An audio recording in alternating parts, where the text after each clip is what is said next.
What's up, guys? We're here to introduce Phase 1, show you what's going to go on in this phase, talk about the nutrition and exercise, and teach you what to expect. So let's dive into it. Mike, what's the purpose of Phase 1? What are we trying to do in this phase? Phase 1 is to build your metabolism. We want to go ahead and put as much muscle on you as possible in Phase 1, so this way we can increase your metabolism. And let me kind of explain how that works. 1 pound of muscle burns 50 calories. So, for example, if you take 2 guys, let's say are both 150 pounds, if one guy had more muscle than the other person, then the guy with more muscle actually has a higher metabolism. Yeah. So, we're going to increase the amount of muscle we have in Phase 1, so this way we can increase the metabolism. Yeah, and I think this is really kind of laying the foundation for the later phases, because this is really what makes a lot of what we're going to do later to get the six-pack possible. Because I know, like I know some guys around your size, and they eat way less, but they still gain weight. Yeah, you know what I mean? And this is what's responsible for that phenomenon. So Phase 1, really important phase. Okay, so for a guy who doesn't really have an understanding of what resting metabolism is and why it's so important, can you explain that? What is metabolism, and why is it so critical for getting six-pack abs? Well, resting metabolism is basically the amount of calories you burn when you're not doing anything. And that's very important because think about it, if we only burn calories when we're in the gym. I mean, you'd have to constantly be working out and constantly be in the gym. So burning calories without having to work out, that's the whole magic of this entire program. So this way you can burn calories when you're at work, burn calories when you're sleeping, burn calories when you're on the couch watching a movie. That's resting metabolism. And so our goal is to increase it as high as possible. So this way you're able to not have to diet all the time and actually eat the foods and enjoy it and to stay lean and ripped. Definitely. And can you talk about a few ways, like obviously building muscle is going to increase metabolism, but what are some exercises that people do which are not so effective because they don't increase metabolism? Believe it or not, cardio. Cardio is one of them. Which is why, all the people on those ellipticals struggle. Yeah. Cardio it's good, for staying active. But when it comes to increasing your metabolism, cardio doesn't change your metabolism at all. You're only burning calories when you're doing it, and the moment you get off, you stop burning. Think about it. You're on a cardio machine, you're going, your body temperature's up, and your heart rate's up. But what happens when you get off? Body temperature drops back down, and heart rate goes back down. Exactly. So cardio is not one of the ones to increase metabolism. So if you want to increase your metabolism, don't worry about doing much cardio. The next one is actually doing isolation movements. Basically working a small muscle group like your biceps or just your abs or something like that. The reason why it doesn't increase your metabolism as much is because the muscle is so small. So remember, our goal is to build as much muscle as we can. So we definitely want to go ahead and do compound movements and basically working on different muscle groups at the same time instead of just one. Definitely. Okay, so obviously, in order to increase our metabolism, we want to build as much muscle as possible. For a guy who doesn't really understand exactly how that process works, what are the key elements that he's going to need in order to build muscle? Well, it's really easy to build muscle. Basically, when you're building it, you're actually breaking it down. So it's a little opposite. When you go to the gym, a lot of people think, well, hey, let me go to the gym and let me build muscle there. But really, you're going to the gym and you're breaking down your muscle. You actually build it when you eat the right foods and also when you sleep. So there's 3 things. You got working out, which break down your muscles, the eating, the nutrients, which actually feeds your muscles the nutrients it needs to rebuild and regrow, and the sleep is the actual part of rebuilding. Yeah. A lot of guys, what they do is they actually don't do the last part because they don't understand what sleep is. Sleep is actually recovery for your muscles. If you keep breaking it down and you don't get enough sleep, all you're doing is actually losing muscle because you keep breaking it, and there's no healing process. Yeah, I think that's a really key point for guys to understand that really the workout is only the stimulus, and unless you have the right nutrition and the right sleep, then the workout really isn't going to do you very much good. All right, so let's talk about the workout. What is the workout in Phase 1 going to be like, and how is it going to be different than in the other phases? Phase 1, the workouts are going to be basic compound movements, which basically, like we talked about a little earlier, uses more than one muscle group. So this way we increase as much muscle. At the same time, Phase 1 is going to be working on more of your entire body. Now, the reason why I set it up and designed it like that is because you want to get your body used to being broken down constantly. Because if you go ahead and concentrate all of your time on just 1 or 2 muscle groups, like in Phase 2, 3, or 4, then what's going to happen is it's going to be slower when it comes to increasing metabolism. And also your body is going to go through a lot of aches and pain.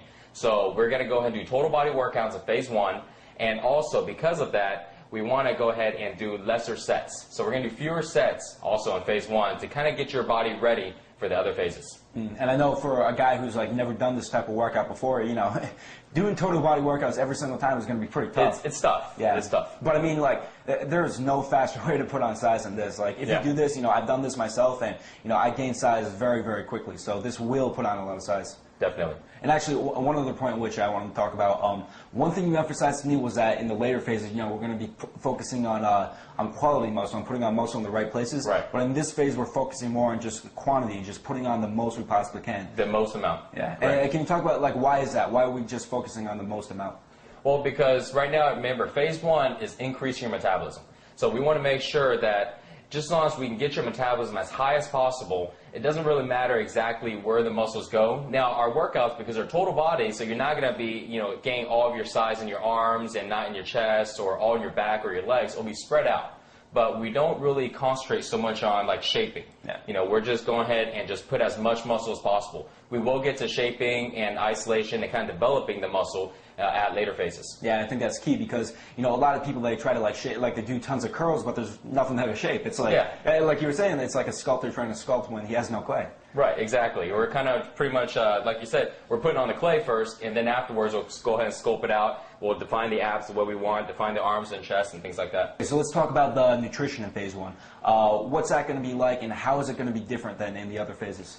The nutrition in phase 1 is the beginning of the zero willpower eating system. So what I want to do is, instead of trying to have you implement the entire system all in one day, all in a few days, we want to take it step by step. Now, if you have willpower and you know you have really, really good eating habits, then you can probably go ahead and take it all on at once. But even myself, I couldn't do it. So to make sure we started off slow, I want you to go ahead and replace one of your meals right now with a zero willpower eating system meal, which is basically prepping the meals, following the rules, putting it into a Tupperware. So we're going to do that in the beginning, and later on we'll grow from there, and we'll increase it to 2, 3, 4, and eventually 5 to where you're following the entire system the way it was written out. There's 5 rules when it comes to nutrition and when it comes to eating. And I created the 5 rules because it's easy to follow. You know, sometimes you're out eating or you're grocery shopping and you can't really remember what's good and what's not.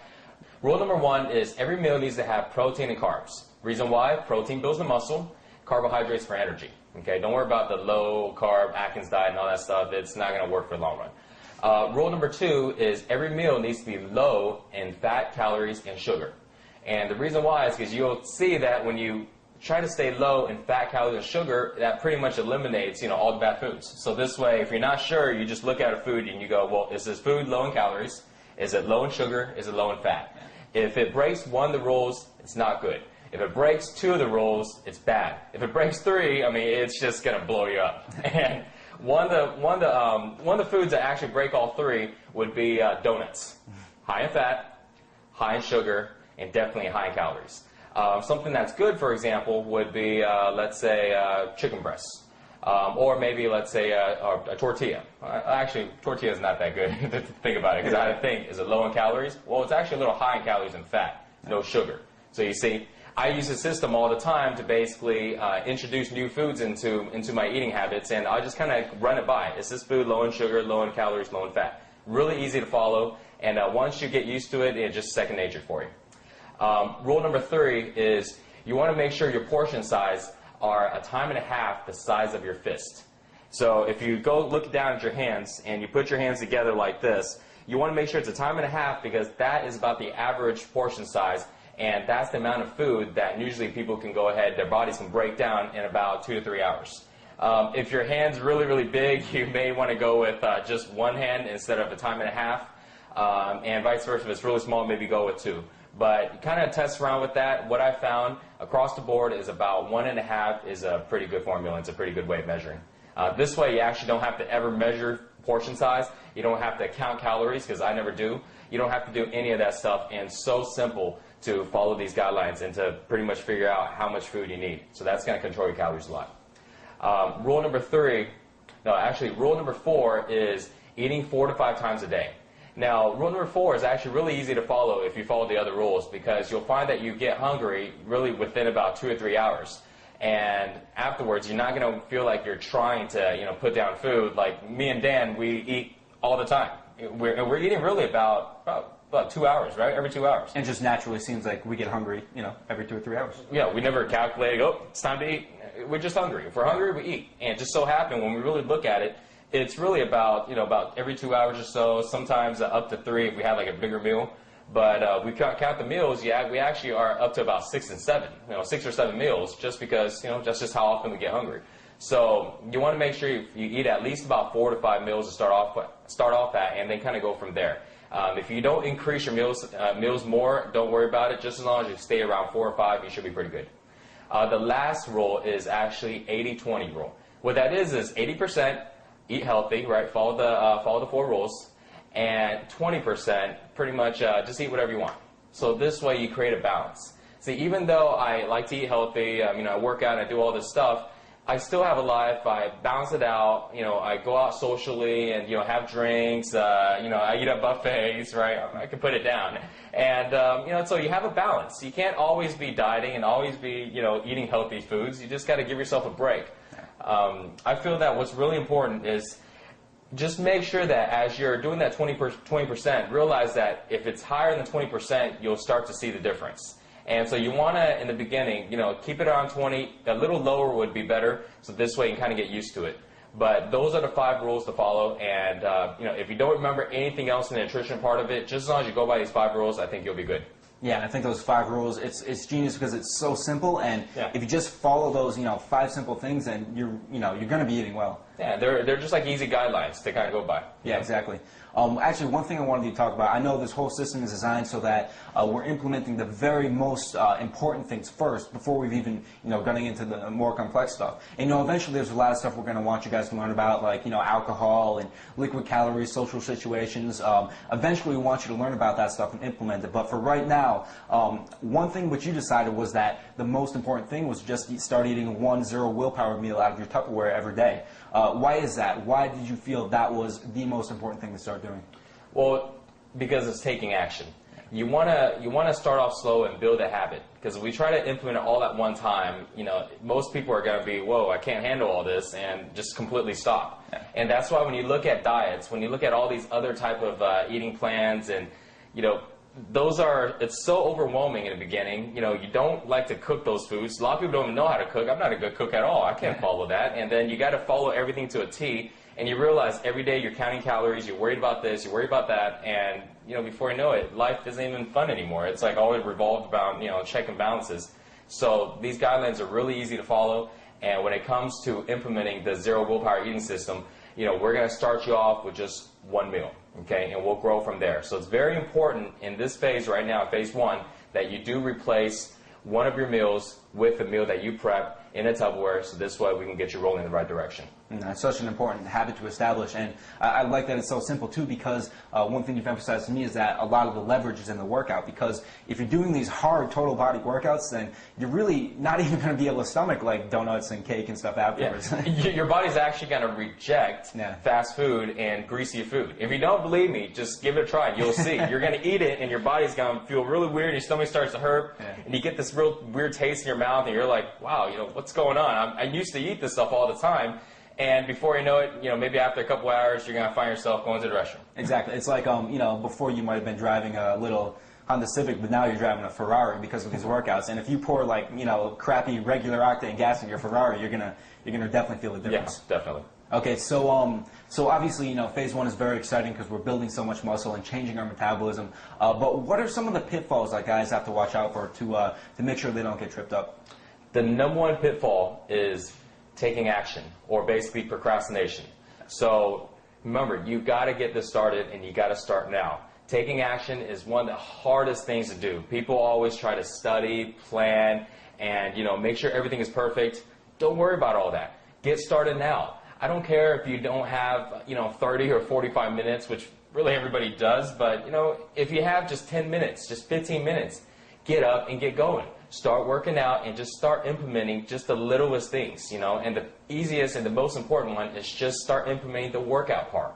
Don't worry about the nutrition part. Don't worry about you know, all the other stuff. You'll learn that along the way. Just get started. I gotta really say that is the most important. There's a lot of pitfalls that guys run into, but that is by far the biggest one. Yeah, and I know like one thing that we've talked about a lot is the concept of momentum. Yeah. And the hardest thing to do is to go from and to start doing something from there. So I mean, even if you're doing something which isn't perfect, if you just kind of get the ball rolling and maybe do like 10 minutes a day of the working out, even that is going to be far, far better than nothing. Definitely. Another pitfall to watch out for is everybody wants to get the six-pack abs, right? They want to go ahead and get the small waistline, but you'll see that in phase 1, you're not actually going to get your waistline a little smaller, because remember, our main goal is to put on muscle.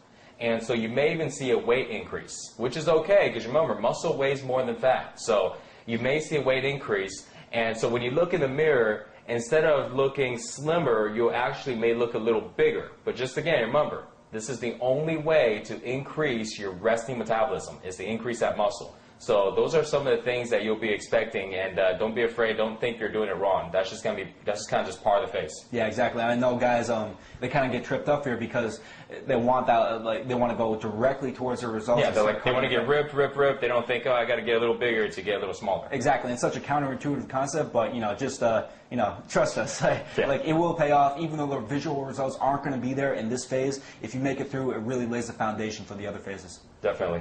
Another one to really follow in the beginning is calculating your rest times. So that really ties into making sure you're maintaining the workouts at about 30 to 45 minutes. So let's talk about the rest times. Very, very important. I think when we first did the program and put it all together a while ago, you thought it was like, well, so is it just, I just do it once in a while, or calculate, or kind of estimate? Yeah, like I thought, it was a suggestion that, guess about a minute. And No, I mean, and you got to actually calculate the rest times. You got to time it. Most of the time I go in with a stopwatch, or if your gym has a clock on the wall or something like that, that would be perfect.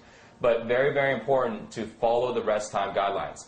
Those are implemented as part of the program, and it's very, very important because it keeps the intensity at a certain level. It keeps the momentum and the pace at a certain level. And also that, if you follow that, you're going to see that you'll be done with the workout within about 30 to 45 minutes.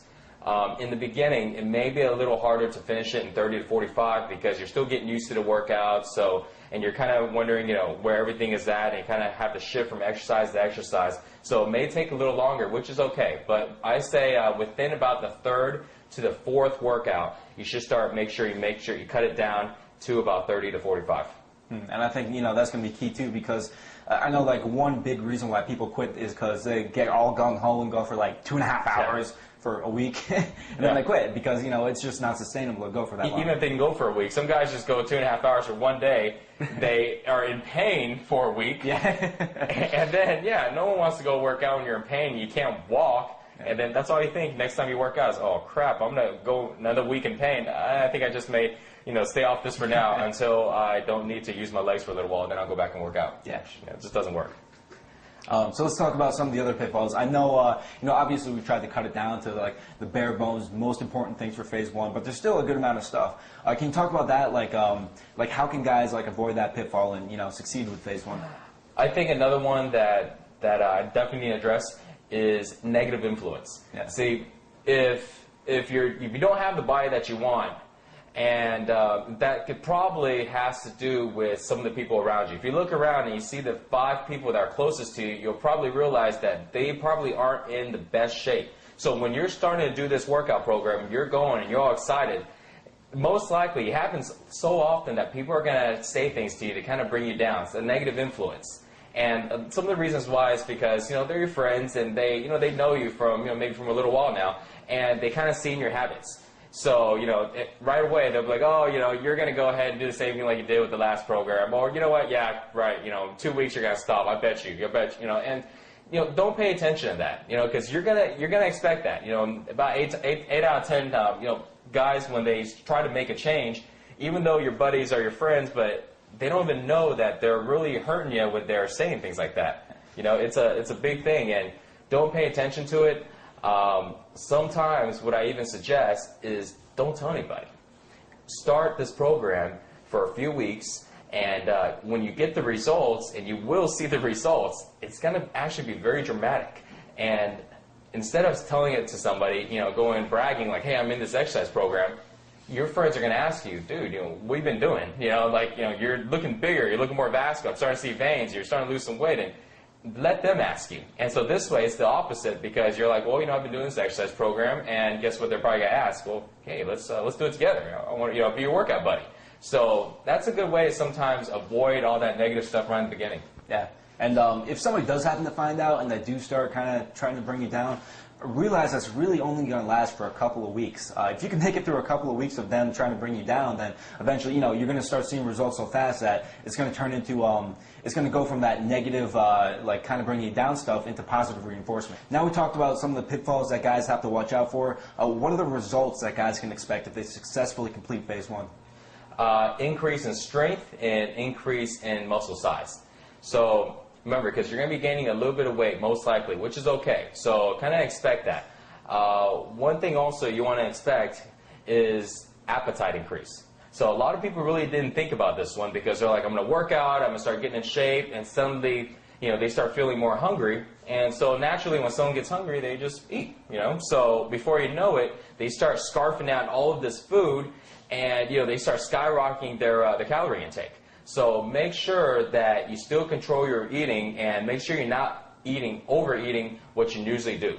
Okay, so because your appetite will increase, and it's going to increase fast. I'm talking probably by the second to the third day of their first workout, they're going to see an appetite increase. Yeah. It's that significant. So be careful not to go ahead and eat a lot of food, because you're going to start to get hungry more often. Which actually helps, because it goes into the eating plan. So, you can actually pretty much eat the 4 or 5 meals and not feel like I'm stuffing myself because of the appetite. Increase in metabolism would definitely be a big one. And, of course, it's the main goal of phase 1. So the way you can actually tell that your metabolism is increased is actually by the temperature of your body. Because when we talk about, your body's burning calories, we actually physically mean your body's burning calories. Your body's burning. You can actually feel that your body temperature is a little higher. You may feel that you're sweating a little bit more. These are all little signs that's telling you that your metabolism is increased. So if you start feeling that, you know you're going in the right direction. Yeah, and I think, I just want to reemphasize one more time that even if it doesn't appear you're visually any closer to your goal of getting six-pack abs, if you're experiencing all the stuff that Mike talked about, with the increase in appetite, increase in body temperature, and increased muscle mass, then, you've succeeded with phase 1. You've laid the foundation for the later phases where you're going to reveal your abs. Exactly. All right, so that's it for this video. Stay tuned for the next video where we're going to be talking about the phase 1 workout. See you then.